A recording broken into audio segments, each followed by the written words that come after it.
My name is Dr. Eleanor Vance. I am 41 years old, an associate professor of sociology at a prestigious university in Berkeley, specializing in social stratification and systemic inequality. The irony is not lost on me that the very field I've dedicated my career to analyzing is also the perfect mirror of my own life, a bitter play in which I am the unpaid lead. I have a PhD, 2 published books, dozens of peer-reviewed academic articles, and a life meticulously built on a foundation of perseverance and crushing student loans. To the academic world, I am a testament to hard work. To my family, I am little more than an abstract concept, an inconvenient truth, forever living in the brilliant shadow of my younger sister, Tiffany. If life were a stage, Tiffany would be the star. At 28, with hair as golden as the California sun and a smile that could sell insurance to a skeptic, she is a content creator, a glamorous term for posting beautiful pictures of her seemingly perfect life online. Tiffany's life is sponsored by my parents, who treat every Instagram like she receives as if it were a Nobel Prize. Meanwhile, my achievements, the result of sleepless nights and nameless sacrifices, are met with little more than perfunctory nods during our monthly video calls. This injustice wasn't a sudden wound, it was a chronic illness, a dull ache that has shaped the very person I am. I learned to live with it, the way one learns to live with city traffic. I built my own world, a fortress of intellect and accomplishment, where my value was measured by the rigor of my arguments and the depth of my research. Not by the applause of the 2 people who brought me into this world. But then, their 40th wedding anniversary approached, and like an addict drawn to a toxic substance, I found myself craving their approval. I decided this would be my chance to prove, not just to them, but to myself, that I could be a source of joy, that I could create beautiful memories. I wanted to give them a gift that could not be ignored, an experience that could not be reduced to a dismissive nod. I chose Tuscany. A 2-week journey through its rolling green hills, sun-drenched vineyards, and ancient cities that breathe history. It wasn't just a vacation, it was a meticulously orchestrated symphony. I spent 6 months planning it.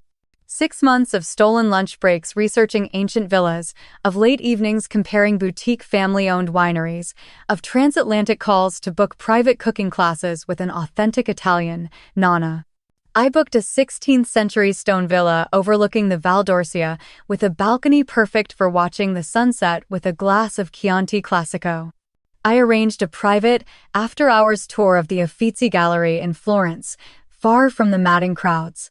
I reserved a table at a 3-Michelin-star restaurant in a remote village, a place my self-proclaimed foodie father had only dreamed of visiting.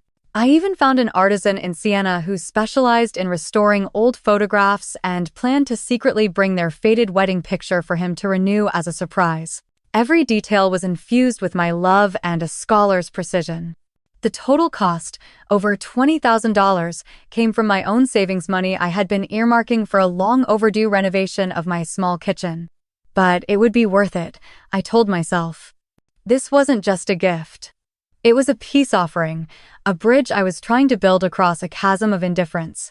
When I presented the plan to them over a video call, they were stunned. My mother, Carol, actually shed a tear. My father, Richard, a man typically frugal with his praise, actually uttered the words, "Eleanor, honey. This is unbelievable." For the first time in years, I felt a warm flicker of validation. I thought, maybe this is it. This is the moment things will change. Asterisk. I was wrong. Catastrophically wrong. 1 week before the trip, as I sat in my office, surrounded by stacks of books and student essays, my phone buzzed. A text from my mother. My heart gave a little leap of joy. Perhaps she was asking about what kind of clothes to pack. I opened the message, and my world shattered. The text on the screen was as cold and clinical as an indictment. Asterisk, asterisk. Tiffany's taking your spot. Asterisk, asterisk. I read it again and again. 5 simple words that carried the weight of a lifetime of disappointment. My brain refused to process it. It had to be a mistake. A text meant for someone else. I was about to call her when a second message arrived, like a twist of the knife in an open wound. Asterisk, asterisk. It's just easier this way, honey. She's more fun. Asterisk, asterisk. More fun. The words drilled into my mind. All my effort, all my thoughtfulness, all the love packaged into that itinerary, dismissed for one brutally simple criterion. Fun. My 6 months of painstaking planning were defeated by Tiffany's radiant selfies. My expertise in culture and history was deemed inferior to my sister's ability to generate Instagrammable moments. My office, my sanctuary, suddenly felt suffocating. The stacks of books seemed to be closing in on me. The PhD diploma on the wall seemed to mock me. I had spent my entire life proving my intelligence and my competence, only to discover that in the eyes of my own family, I was simply the less fun option. The initial shock quickly gave way to a white-hot fury, an inferno erupting from the ashes of my incinerated patience. I didn't scream. I didn't cry. I sat there, perfectly still, as an icy clarity washed over me. The bridge I had tried to build hadn't just been burned, it had been dynamited with contempt. And in that moment, I knew I was done standing on the edge of that chasm. I was going to turn my back on it and build an empire of my own. I picked up my phone, but not to call them. My fingers flew across the screen with a new purpose, a decisiveness I hadn't known I possessed. Cancel the trip? Number, that would be a waste. Instead, I would repurpose it. I would repurpose my entire life. The first text I sent was to Mark, my fiancé, the man who loved me not because I was fun, but because I was fierce and brilliant and complex. Are you free tonight? I have a crazy idea, and I need you. The next was to Dr. Anya Sharma, my mentor, the woman who had seen the potential in me when I was just a timid graduate student. Professor, could I get a meeting with you as soon as possible? I think I've found a way to put my dissertation into practice. And then, I opened my banking app.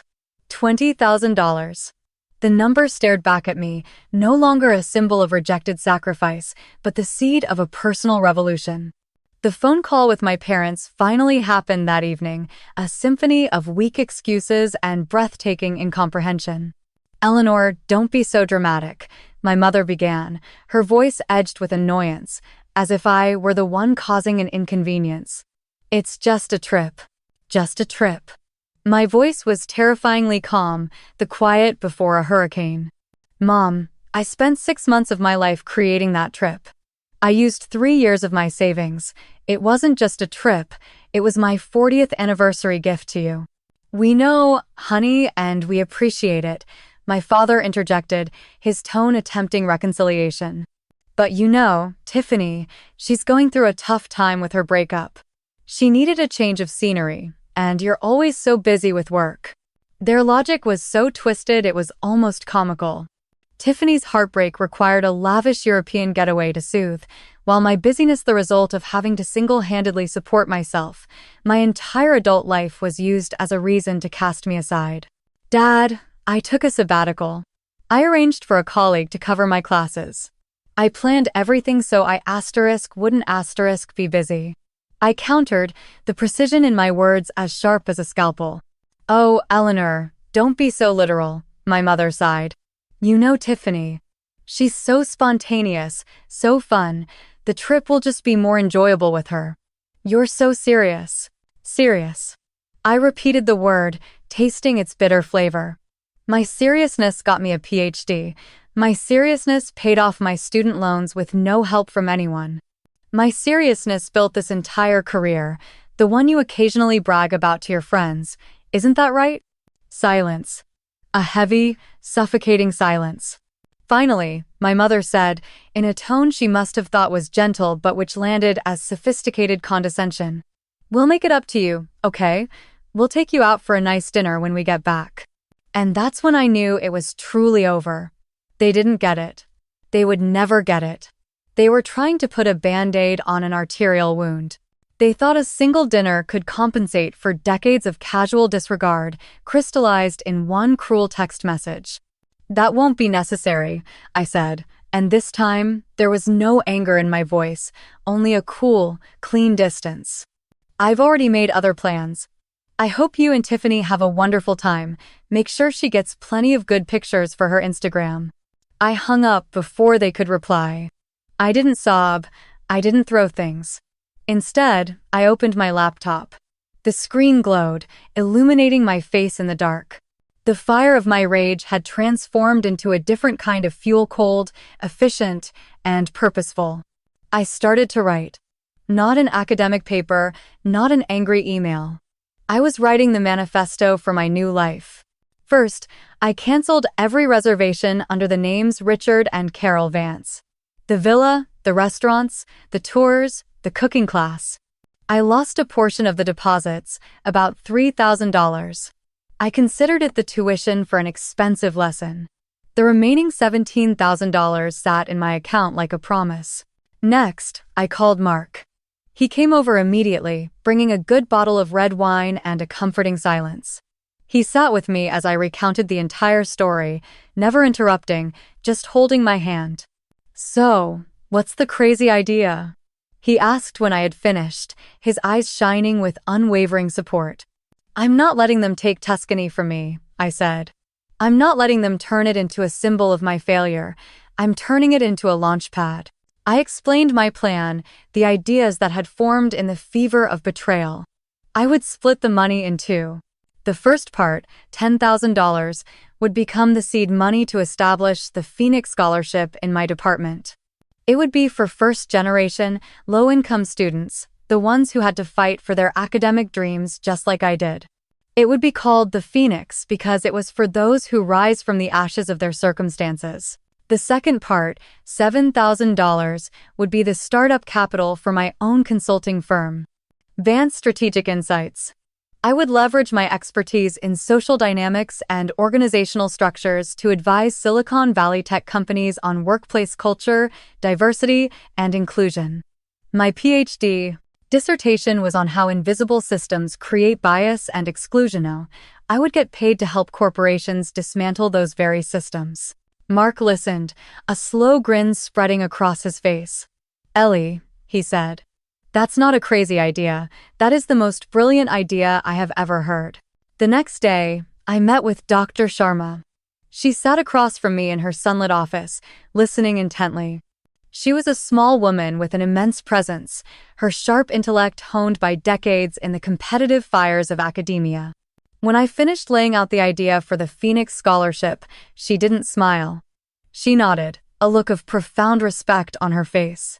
"Eleanor, this is the work of turning private pain into public good. This is applied sociology at its finest. I will not only support this, I will see to it that the department matches your contribution." She was true to her word. The sociology department agreed to match my funds, bringing the scholarship's total to $20,000 for its inaugural year. The news spread, the university chancellor heard about it and requested a meeting. Meanwhile, my parents and Tiffany were living in another world. A world of photo filters and vapid captions. Tiffany's Instagram was a flood of their spontaneous trip. A picture of her posing with the Leaning Tower of Pisa, captioned, "Living on a whim. Number Tuscany Dream." A video of my mother and Tiffany giggling during a wine tasting, captioned, "The best times with the best mom. Number Girls Trip." My father made a few appearances, looking slightly awkward, a background actor in someone else's movie. There was no mention of me. No acknowledgement of the person who had architected that dream. I had been erased from the narrative, like a discarded first draft.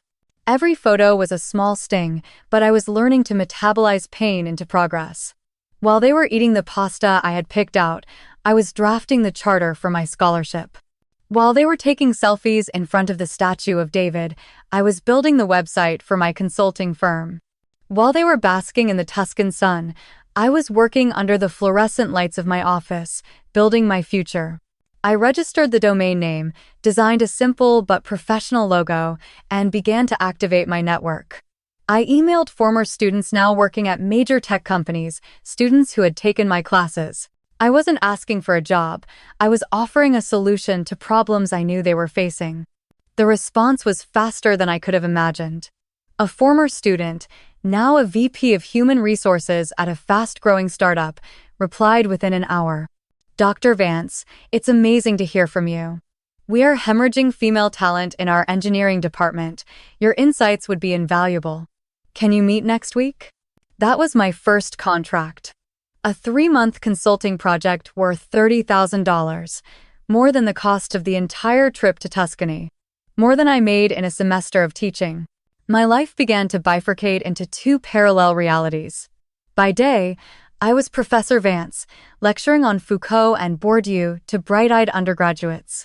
By night and on weekends, I was the founder of Vance Strategic Insights, analyzing turnover data and designing workshops on inclusive leadership. I was working 16-hour days, but I had never felt more energized. I was no longer fueled by a desperate need for approval. I was fueled by my own ambition. 6 months passed in a whirlwind. The Phoenix Scholarship was officially announced at a university ceremony. I was asked to give a speech. I wrote it carefully, without a trace of bitterness, only passion. I spoke about the power of education to break cycles of disadvantage. I spoke about the importance of seeing potential in unlikely places. I told the story of a young student, me, though I didn't say it, who once survived on ramen noodles to afford textbooks, and who dreamed that one day the path would be easier for those who came after. When I finished, the auditorium gave me a standing ovation. The Chancellor shook my hand. Dr. Sharma hugged me, her eyes glistening. It was a validation more real and more powerful than any praise I had ever craved from my family. My consulting firm flourished. 1 client became 5, then 10. I had to hire 2 of my sharpest graduate students as research assistants. In its first year, Vance Strategic Insights grossed over $150,000. I paid off my mortgage. I renovated my kitchen, turning it into a sleek, light-filled space with top-of-the-line appliances. And I booked a trip to Japan for Mark and me, a trip we planned together, for ourselves. My relationship with my parents settled into a pattern of polite distance. We spoke every couple of weeks. They would ask vaguely about my teaching. I would answer succinctly. They never asked about the consulting firm. They never asked about the scholarship. In their minds, I think those things didn't quite exist. They were too complex, too foreign to their simple world where success was measured in social media followers. They mentioned the Tuscany trip once. You know, Eleanor, my mother said, it was a lovely trip, but it was all a bit structured. Maybe next time we should go somewhere more spontaneous. I just smiled and said, of course, Mom. There was no point in arguing anymore. We were living on different planets. The climax of this story, the moment of emotional justice that every movie promises, arrived unexpectedly about a year after the Tuscany incident. My university holds an annual fundraising gala, a black tie affair that brings together the university's biggest donors, most prominent alumni, and community leaders. This year, because of the success and growing impact of the Phoenix Scholarship, I was selected to receive one of the evening's highest honors, the Chancellor's Award for Community Impact. When I received the notification, a bold idea sparked in my mind. I sent 3 invitations to my parents' address in Scottsdale, Arizona, 1 for my father, 1 for my mother, and 1 for Tiffany. I didn't tell them why. I just said it was an important university event and that I wanted them to be there. Out of curiosity, or perhaps a lingering sliver of guilt, they came. I saw them as they entered the grand ballroom, looking a bit lost among the sea of professors, CEOs, and philanthropists. Tiffany was busy taking a selfie with a crystal chandelier. My mother was nervously adjusting her dress. My father was surveying the room with an inscrutable expression. I didn't go to them. I let them find their seats at a table I had arranged for them at the back. I wanted them to see this from the perspective of an outsider. Midway through the program, the Chancellor took the stage. Tonight, he began, his voice booming through the hall. We honor a very special individual. Someone who is not only a brilliant scholar, but a shining example of how to turn personal adversity into public opportunity. Someone who has shown that our greatest asset is not what we are given, but what we build. I could see my mother whispering to my father, likely wondering who was being honored. The Chancellor continued. A year ago, Associate Professor Eleanor Vance faced a moment of profound personal disappointment, and instead of succumbing to it, she did something extraordinary. She took the budget intended for a personal vacation and turned it into the seed of transformation. From across the room, I could see my father sit up straighter. My mother stopped whispering. Tiffany finally lowered her phone. With that initial funding, she created the Phoenix Scholarship, a lifeline for our most talented yet underserved students. But she didn't stop there. She also founded Vance Strategic Insights, a consulting firm that is now helping industry leaders in tech build more equitable and inclusive workplaces. She has turned her academic expertise into a powerful engine for social change. The Chancellor smiled. Tonight, we honor Dr. Eleanor Vance not just for her achievements, but for her indomitable spirit. Her story is a reminder that, from the ashes of broken expectations, we can rise, stronger and more brilliant than before. Please welcome to the stage the recipient of the Chancellor's Award for Community Impact, Dr. Eleanor Vance. The room erupted in applause. The spotlight found me as I rose from my seat, wearing an emerald green gown I had bought with my own money. As I walked past their table, I glanced over. Their faces were a portrait of absolute shock. My mother looked like she had seen a ghost, her hand covering her mouth. My father was pale, his eyes locked on me with an expression I had never seen before. A mixture of shock, regret, and, for the first time, perhaps, awe. Tiffany just looked completely bewildered, as if she couldn't compute how her boring, serious older sister could possibly be the center of all this attention. I walked onto the stage, accepted the heavy crystal award from the Chancellor, and turned to the microphone. I looked out at the crowd, but my gaze settled on that table in the back. "Thank you, Mr. Chancellor," I began, my voice clear and steady. "Thank you to the board and to my esteemed colleagues. I am deeply humbled to accept this award." I paused, letting the silence hang in the air. It is often said that family is where we find our unconditional support, but sometimes it is the very absence of that support that becomes our greatest motivator. Sometimes, being pushed to the margins gives you the unique perspective to see the cracks in the system. Sometimes, not being offered a seat at the table forces you to build your own table and a banquet hall to go with it. I wasn't looking at them, but I could feel their eyes burning into me. The Phoenix Scholarship is named for a mythical creature that rises from its own ashes. It is for every student who has ever felt invisible, underestimated, or left behind. I want them to know that their circumstances do not define their potential. That rejection is not a verdict. It is an invitation to a greater life, a life of your own making, on your own terms. I dedicate this award to my late grandmother, Rose, who taught me that a person's value isn't determined by those who refuse to see it, but by what that person builds with their own two hands. Thank you. The applause was thunderous, even louder than before. As I walked off the stage, I was mobbed by well-wishers, congratulations, handshakes. I was swept up in a wave of goodwill and respect. It wasn't until near the end of the night that I finally came face to face with them. They were standing awkwardly near the exit, clearly waiting for me. My mother spoke first, her voice trembling. "Eleanor, we had no idea."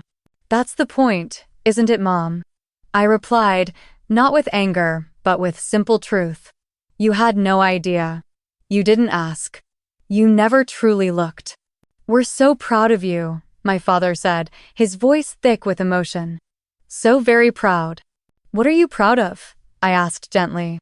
"Are you proud of this award? Of the public recognition? Or are you proud of the sleepless nights, the years of debt, the quiet perseverance that led to this moment? Because you were there for all of that, but you didn't see it." Tiffany was silent, for the first time in her life rendered speechless. Her shell of breezy confidence had cracked, revealing a core of uncertainty. "We're sorry, Eleanor," my mother whispered, tears welling in her eyes. "For the trip, for everything." I looked at them, not as a wounded daughter seeking restitution, but as a whole woman who had found her own worth. The anger was long gone, replaced by a sad peace. "I accept your apology," I said, and it was the truth. "But you have to understand that things are different now. I am no longer the daughter standing outside the window, hoping to be invited in. I have built my own house. My door is open, but you must enter as guests, with respect. My value is no longer up for debate. It is an established fact. I looked at Tiffany. And you, little sister, I said. I hope one day you find something of your own, something that can't be liked or unfollowed, something that is truly yours. Without waiting for a reply, I turned and walked toward Mark, who was waiting for me with a warm smile. He took my arm. "Ready to go home, Dr. Vance?" he asked. "Yes," I said, feeling an immense lightness. "I am." We walked out of the ballroom, leaving them standing there in the brilliant light, finally forced to reckon with the shadow I had cast, a shadow no longer shaped by their disappointment, but by the light of my own success. Philosophical lessons. The story of Eleanor Vance is not just a tale of sweet revenge, but a profound journey of self-redefinition and the search for authentic value. From it, we can draw deep philosophical lessons. 1. Intrinsic worth transcends external validation. Asterisk. The core lesson is that a person's value is not located in the approval of others, not even family. Eleanor spent most of her life craving her parents' validation, only to realize it was a futile quest. The real transformation occurred only when she stopped seeking external confirmation and began to build it from within. True value is forged from effort, perseverance, and the pursuit of passion, not bestowed by praise or applause. 2. The alchemical transformation of pain. Asterisk. Eleanor's reaction to betrayal is a powerful example of psychological alchemy. Instead of allowing her pain to consume her, she transformed it into fuel. The energy of anger and disappointment was consciously channeled into creative action, founding a scholarship and a company.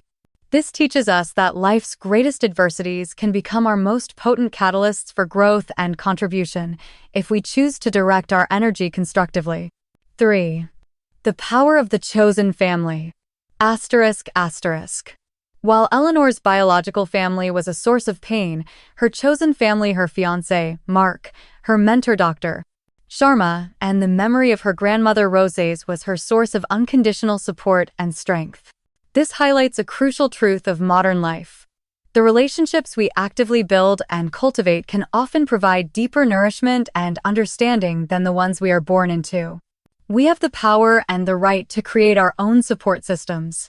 4. Creating your own stage. Asterisk. Eleanor did not wait for her family to cast her in a role. She wrote a new play, built her own stage, and starred in it herself. The university gala was a deliberate act of reframing her own narrative in front of her family. The lesson here is that we should not wait for others to recognize our accomplishments. We must actively create our own stage moments, occasions to publicly share our stories and successes, not for the sake of bragging, but to establish an undeniable truth about who we are and what we have achieved. 5. True justice is sovereignty, not revenge. Asterisk. While the story contains elements of emotional justice, Eleanor's ultimate victory was not in making her family feel bad. Her true victory was achieving complete sovereignty, financial, emotional, and intellectual. Her final words to them were not an indictment, but a declaration of boundaries and an established fact. True justice isn't about punishing those who hurt you. It's about rising to a place where their actions can no longer harm you. That is the ultimate liberation.